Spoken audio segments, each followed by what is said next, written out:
एका छोट्याशा गावात गजानन नावाचा शेतकरी राहत होता. तो मेहनती होता, पण फारसा धार्मिक नव्हता.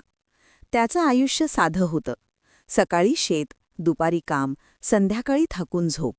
देवपूजा? त्याला वाटायचं, देवाला वेळ कुठून द्यायचा, आधी पोट भरू दे.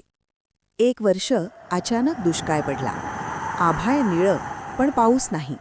शेतातली पिकं जळून गेली. कर्ज वाढलं. घरात ताण वाढला.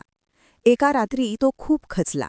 आकाशाकडे पाहून म्हणाला, देवा, जर तू असशील तर मला वाट दाखव. मंदिरातील भेट. दुसऱ्या दिवशी गावच्या मंदिरात कीर्तन होतं. तो पहिल्यांदाच तिथे गेला. कीर्तनकार म्हणत होता, देवावर विश्वास ठेवा, पण हातावर हात ठेवून बसू नका. मंदिरात उभ्या असलेल्या श्रीकृष्णाच्या मूर्तीवर त्याची नजर गेली. मोरपीस, पिवळा पितांबर, ओठांवर हलकीशी स्मितरेषा. त्या क्षणी त्याच्या मनात काहीतरी हललं. बदलाची सुरुवात. तो रोज सकाळी मंदिरात जाऊ लागला. फक्त 2 मिनिटं का होईना, पण मनापासून प्रार्थना करायचा. तो म्हणायचा, कृष्णा, मला चमत्कार नको, मला शक्ती दे, संकटाला सामोरं जाण्याची. आता तो अधिक मेहनत करू लागला.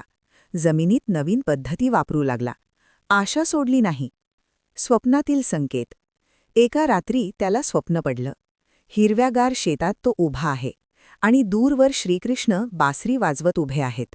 कृष्ण म्हणाले, विश्वास ठेव, मी तुझ्या प्रयत्नात आहे. तो दचकून उठला, पण मनात शांतता होती. कृपेचा क्षण. काही दिवसांनी आकाशात ढग जमले. गावात जोरदार पाऊस पडला. यावेळी त्याच्या शेतात भरपूर पीक आलं. फक्त पाऊसच नव्हे, त्याच्या मनातली भीतीही धुवून गेली होती. गावकरी म्हणाले, तुझ्यावर देवाची कृपा आहे. तो हसून म्हणाला, कृपा तर सगळ्यांवर आहे, पण विश्वास ठेवायला हवा. खरा भक्त.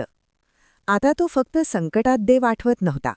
आनंदातही तो श्रीकृष्णाचे आभार मानायचा. त्याने शेतातल्या पहिल्या पिकाचा काही भाग मंदिरात अर्पण केला. तो म्हणाला, मी पूर्वी देवाला दोष द्यायचो. आज मला कळलं, देव संकट देत नाही, तो आपल्याला मजबूत करतो.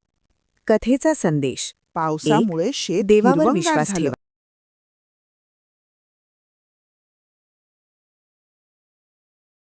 पावसामुळे शेत हिरवंगार झालं. गजाननचं आयुष्य पुन्हा मार्गावर आलं. गावात त्याची कीर्ती पसरली, कृष्ण भक्त गजानन. पण खरी परीक्षा अजून बाकी होती. अनपेक्षित संकट. एका रात्री प्रचंड वादळ आलं. विजांचा कडकडाट, जोरदार वारा, मुसळधार पाऊस. सकाळी गजानन शेतात गेला. अर्धी पिकं जमिनीवर पडलेली. त्याच्या डोळ्यात क्षणभर पाणी आलं. पण यावेळी तो आकाशाकडे रागाने पाहिला नाही. तो शांतपणे म्हणाला, कृष्णा, ही सुद्धा तुझी इच्छा असेल तर मला स्वीकारायला शिकव. गावकऱ्यांचा प्रश्न. गावकरी म्हणाले, काय झालं तुझ्या भक्तीचं? देवाने पुन्हा संकट दिलं ना? गजानन हसला. तो म्हणाला, पूर्वी मी देवाला फक्त संकटात आठवायचो. आता मला कळलं, संकट असो किंवा सुख, तो माझ्यासोबत असतो. सेवेची सुरुवात. त्याने उरलेलं पीक गावातील गरिबांना वाटलं. मंदिरात अन्नदान सुरू केलं. तो म्हणायचा, देवाने मला दिलं, तर मीही कोणाचं तरी दुःख हलकं करायला हवं. हळूहळू गावात बदल दिसू लागला. लोक एकमेकांना मदत करू लागले. खरी कृपा. काही महिन्यांनी गावात भरपूर पीक आलं.